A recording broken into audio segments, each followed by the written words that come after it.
रामनवमी ढेंकीकोट केन्दुझर जिला घटगाँ ब्लॉक ढेंकीकोट महासमारोह पालन होइछि रामनवमी।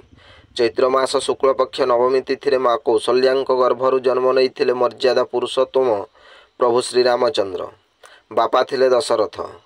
प्रभु श्रीरामचंद्र मर्यादा मध्य रही प्रत्येक कर्म करुथिले बा मर्यादा उल्लंघन केबे करि नाहंती तांको जीवन रे। तेणु प्रभु श्रीरामचंद्र को मर्यादा पुरुषोत्तम बोली कहा जाए। प्रभु श्रीरामचंद्र जड़े उत्तम पुत्र, उत्तम बंधु, उत्तम स्वामी एवं उत्तम प्रजावत्सल राजा मध्य थिले। से तांको प्रजा मानंकु निज ठारू अधिक भल पाउथिले।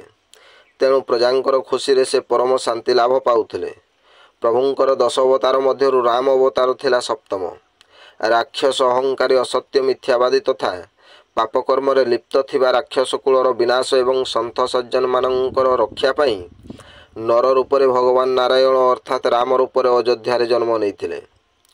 कली जुग रे नेता माने पाश्चात्य संस्कृति को अवलंबन करी एवं पुत्र मोहरे पड़ी परिवारर स्वार्थ परिवर्ते प्रजावत्सल हेबा उचित।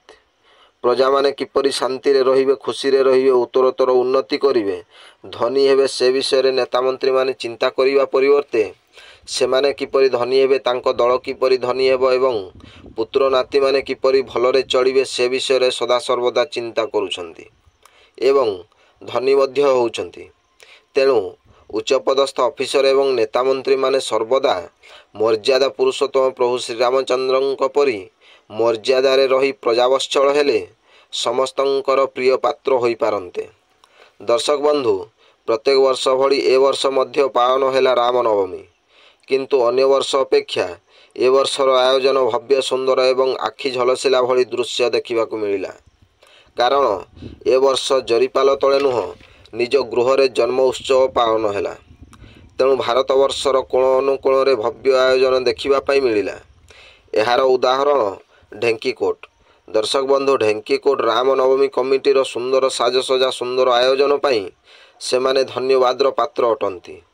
ए अंचलर खुशी पाई, अन्यर मंगल पाई निजर बहुमूल्य समयदान, श्रमदान एवं अर्थदान द्वारा भगवान रामंकर जन्म उत्सव पालन होई पारिला।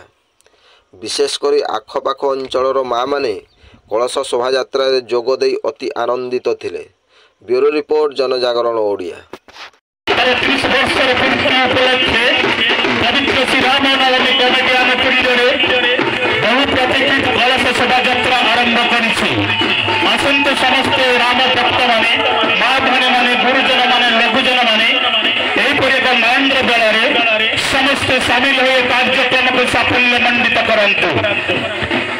मर्यादा पुरुष प्रभु श्री रामचंद्र आज तांकर पवित्र जन्मदिन शुभ मुहूर्त, शुभ लग्न, शुभ बेला ए महेंद्र बेଳରେ जो माँ भणी मान निष्ठार सहित नारिकल धरी कलश शोभायात्रा बाहरी एक मन, एक प्राण, एक हृदय समर्पण चिंता नहीं आज मर्यादा पुरुष से माँ भणी मान अनुष्ठान आशीर्वाद करंतु। अनुष्ठान उत्तरोत्तर सफलता कामना करंतु एवं आसंतु आपण माने समस्ते